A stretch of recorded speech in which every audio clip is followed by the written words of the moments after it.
अस्सलाम वालेकुम गाइज़, मेरा नाम है मोहम्मद सुहेल और आज हम जिस वीडियो पर रिएक्शन देने जा रहे हैं इस वीडियो का टाइटल है इंडिया टेस्ट अग्नि 5 साल आफ्टर रिजेक्ट चाइना वार्निंग। तो वीडियो बहुत इंटरेस्टिंग होने वाली है क्योंकि इंडिया ने अग्निपथ मिसाइल का भी टेस्ट कर लिया और चाइना इससे बहुत खौफनाक है। तो चलो आओ वीडियो देखते हैं और वीडियो के बाद मैं रिव्यू दूँगा और उस रिव्यू बहुत इंटरेस्टिंग होने वाला है। तो चलो वीडियो करते हैं स्टार्ट। नमस्कार and welcome to world affairs. मैं हूं प्रशांत धवन। नाउ जो काम आप सही समय पे कर दे तभी तक उसकी महत्वता रहती है। लेट अगर आप कर देते हैं तो उस काम की इंपॉर्टेंस काफ़ी हद तक कम हो जाती है। आज के समय चाइना के साथ हमारी टेंशन्स बनी हुई है। चाइना ने रिसेंटली हमको वार्निंग भी दी कि अग्नि 5 का अगर टेस्ट किया तो यूएन सिक्योरिटी काउंसिल में हम ये बात उठाएंगे। हमने यहाँ पर टेस्ट कर दिया और अब देखिए इसका जो कॉन्सिक्वेंसेज होंगे, चाइना थोड़ा बहुत इंटरनेशनलाइज करने की कोशिश करेगा इस इशू को। बोलेगा कि इंडिया यहाँ पर long range intercontinental ballistic missile test कर रहा है। अगर नॉर्थ कोरिया का खंडन करते हो तो इनका भी करो, मगर चाइना की ऑब्वियसली इंटरनेशनल कम्युनिटी इतना सुनेगी नहीं क्योंकि रिसेंटली चाइना ने भी एक हाइपरसोनिक मिसाइल टेस्ट किया है। तो इसलिए मैं कहूँगा कि बिल्कुल परफेक्ट टाइमिंग थी। इंडिया का जो अग्नि 5 मिसाइल टेस्ट है ये बिल्कुल सक्सेसफुल रहा था। चाइना का आप अगर देखो तो जो इनका हाइपरसोनिक मिसाइल था ये टारगेट मिस कर गया था by a good distance. 30-40 kilometre के आसपास इन्होंने टारगेट मिस कर दिया था। हमारा अग्नि 5 मिसाइल 5000 किलोमीटर की दूरी पे इसने हिट किया है। सरकार ने यहाँ पर शब्द यूज किए हैं कि इसको हमने टेस्ट फायर किया है with a very high degree of accuracy. आज के समय इंडिया जहां पर चाहे अग्नि 5 मिसाइल को पिन पॉइंट एक्यूरेसी के साथ फायर कर सकता है। और इंडिया ने एक्चुअली 2 दिन पहले इस मिसाइल को फायर करने की एक वार्निंग दी थी। इंडिया ने यहाँ पर यह कहा था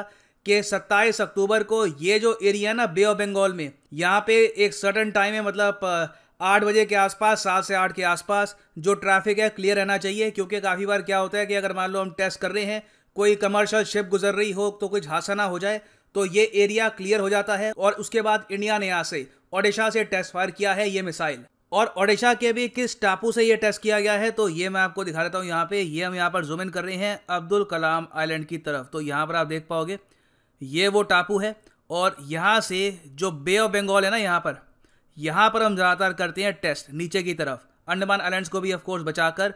और इसकी वार्निंग पहले मिल जाती है ताकि कुछ हादसा ना हो। और देखिए इसकी रेंज बहुत ज़्यादा है। अग्नि 5 मिसाइल से आप अगर देखें तो हम चाइना, इवन रशिया का बहुत सारा एरिया, पूरा मिडिल ईस्ट कवर कर सकते हैं। It is a very very strong missile. और यहाँ पर आप देख पाएंगे ये, यहाँ पर आप इमेजिन कर सकते हैं कि ये रेंज है अग्नि 5 मिसाइल की। ऑलमोस्ट पूरा रशिया इसके अंडर आता है, चाइना पूरा इसके अंडर आता है। चाइना का कोई भी हिस्सा बच नहीं सकता अग्नि 5 मिसाइल से। आप अगर देखो अफ्रीका का कुछ एरिया, इवन यूरोप की भी कुछ कंट्रीज इसके अंडर आती हैं।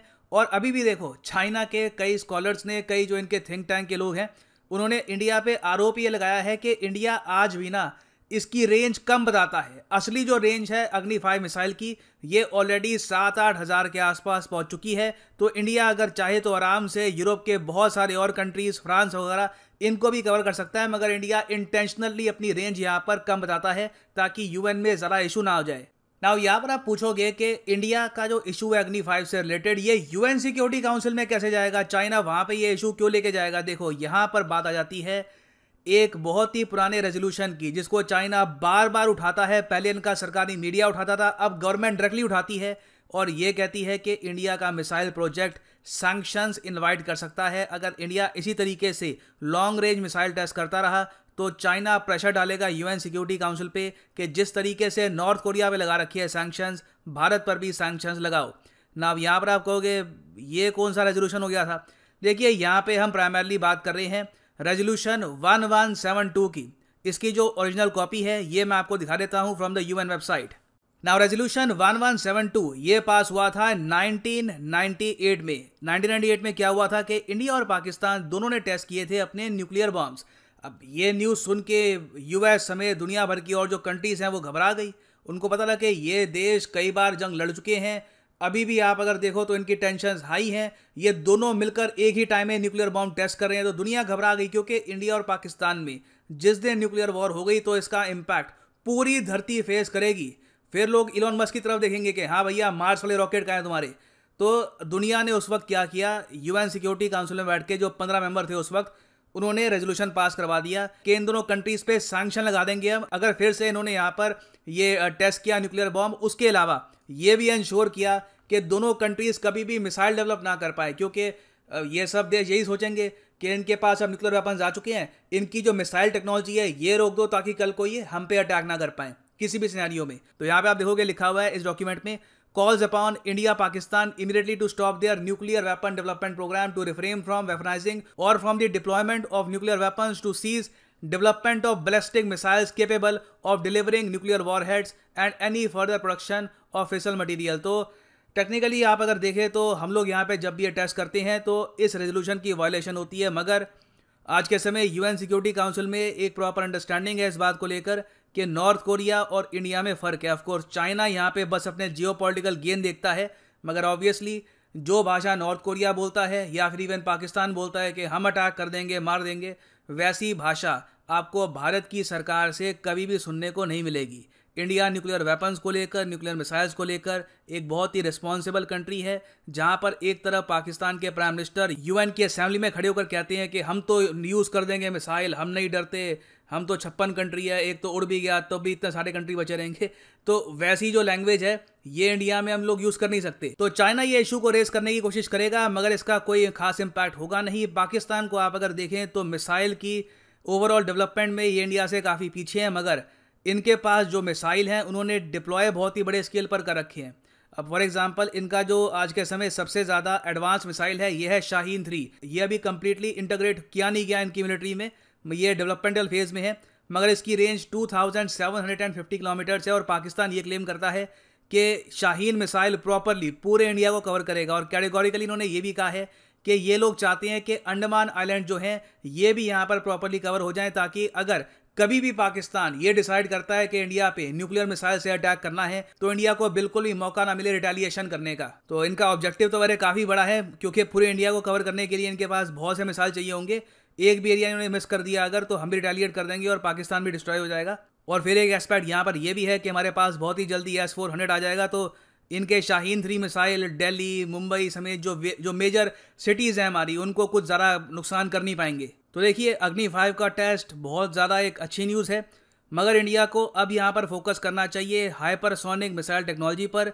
जल्द से जल्द हम इसको एक्वायर करें। अगर हम उसको एक्वायर कर लेते हैं तो ये एक बहुत ही अच्छा जवाब होगा चाइना को। That will be a true statement against China. और फाइनली यहाँ पर मैं ये भी ऐड कर दूं कि अगर आप यूपीएससी एग्जाम के लिए तैयारी कर रहे हैं तो अभी तो गाइस वीडियो बहुत ही इंटरेस्टिंग भाई। जब से चाइना ने अग्नि मिसाइल का टेस्ट किया है ना, दुनिया में ऐसे हलचल मच चुकी है, खास करके चाइना में। तो ये बात कन्फर्म है कि इंडिया अभी भी इसकी स्पीड और रेंज और कवर एरिया नहीं बता रहा, कितना कवर कर सकता है और कितनी है। मतलब इसकी रेंज 5000 बताते हैं, लेकिन मुझे भी नहीं लगता क्योंकि ये 5000 है। अगर चाइना पर ये मिसाइल मतलब छोड़ देना तो चाइना का चप्पा चप्पा भाई तबाह हो जाएगा इस मिसाइल से। और इस मिसाइल से पूरी दुनिया को खौफजदा हो चुके हैं कि इंडिया ऐसी तरक्की कर रहा है, मिसाइलें बना रहा है। हाल ही में जैसा कि हाइपरसोनिक पर उन्होंने कुछ कहा कि हम काम भी कर रहे हैं और कमिंग सून हो जाएगा कंप्लीट। तो इससे चाइना को भाई बहुत नुकसान होगा। चाइना डर के मारे इनकी एरिया में भी नहीं घुसेगा आई थिंक। जैसा कि इन्होंने ये टेस्ट किया है तो वो आई थिंक मसला यूएनए में लेकर जा रहे हैं कि हम इन्होंने टेस्ट किया और इनको जो भी पाबंदियाँ वो लगाते हैं यूएन वाले। तो इंडिया वालों ने भी ऐसे ही उन पर ब्लेम किया कि आपने भी नहीं टेस्ट किया मिसाइल। अगर आपका नहीं सही नहीं टेस्ट हुआ तो हम इसमें हमारा क्या कसूर है, हम पर आप गुस्सा क्यों निकाल रहे हैं। हम तो जो भी टेस्ट मतलब मिसाइल बनाते हैं उसका टेस्ट सही तरीके से भी करते हैं ना। तो ऐसे ही हो रहा है, चाइना जेलस हो रहा है और चाइना डर भी रहा है कि इतना अग्निपथ का मिसाइल। भाई हर न्यूज़ में भी ये छपा हुआ है कि अग्निपथ का टेस्ट इंडिया ने कवर कर लिया। तो भाई इंडिया को मैं तो मुबारकबाद देना चाहता हूँ, क्योंकि बहुत अच्छा काम कर रहे हैं। और पाकिस्तान इससे आई थिंक पीछे है। तो पाकिस्तान को ओपिनियन करना चाहता हूँ कि आप भी कुछ मिसाइलों पर, मिसाइल तो खैर हैं लेकिन अभी तक कोई सक्सेसफुल नहीं हुआ, उसका टेस्ट वेस्ट करें। तो गाइज आई होप कि आपको वीडियो पसंद आएगी। अगर पसंद आए तो लाइक सब्सक्राइब ज़रूर करें और इसी तरह हम इस चैनल पर वीडियो लेकर आते रहेंगे। अल्लाह हाफ़िज़।